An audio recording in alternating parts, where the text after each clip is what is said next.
Buenas noches, profesora. Hoy voy a hablar sobre los cambios y permanencias políticas, sociales y económicas que ocurrieron en el Perú entre los años de 1930 a 1990 y cómo influyeron en la construcción del país que conocemos hoy en día. Durante este periodo, el Perú vivió en una etapa muy movida: dictaduras, gobiernos civiles, crisis económicas y reformas profundas. Todos estos hechos marcaron nuestra historia y dejaron huellas que aún no podemos ver en la actualidad. En el aspecto económico, el Perú pasó por una serie de ensayos y errores entre las décadas de 1940 a 1950. Los gobiernos de Manuel Prado, Ugarteche y José Luis Bustamante y Rivero impulsaron la llamada industrialización por sustitución de importaciones. Durante este tiempo se creó lo que se llamaba el Banco Industrial de Perú, que buscaba apoyar a tanto las industrias nacionales. Sin embargo, este modelo no duró mucho y con el tiempo el país volvió a depender de la exportación de materias primas. También se implementó lo que es la reforma agraria, cuyo objetivo era distribuir la tierra y reducir la desigualdad que existía en el campo. Aunque fue una medida importante, los resultados fueron los mismos, fueron mixtos. Ayudó a algunos campesinos, pero la economía siguió siendo inestable e independiente. En los años 90, 80, la crisis se agravó con hiperinflación, desempleo y pérdida de confianza internacional.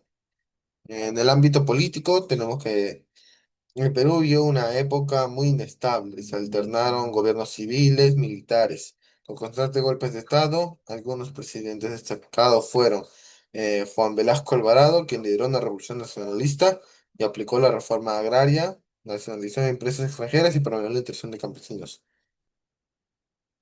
Francisco Morales Bermúdez, que gobernó de 1975 a 1980, y corrigió el rumbo del gobierno militar, convocó una asamblea constituyente y promulgó la Constitución de 1979. Fernando Belón de Terry, que tuvo dos gobiernos, promovió las obras de integración social y representó el retorno de la democracia tras 12 años de dictadura. Manuel Aodría gobernó con mano dura, pero logró estabilizar la política y economía. Alan García fue el primer presidente joven del APRA, pero sus políticas populistas llevaron a una crisis e hiperinflación.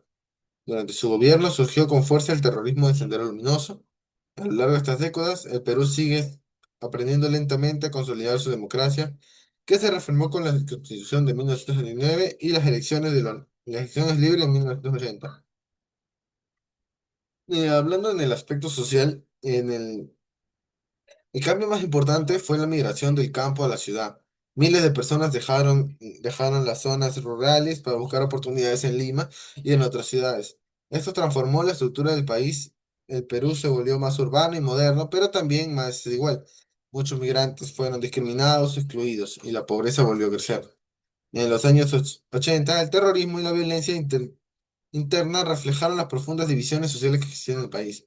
En conclusión, entre los años 1930 y 1990, el Perú vivió cambios importantes en lo económico, político y social.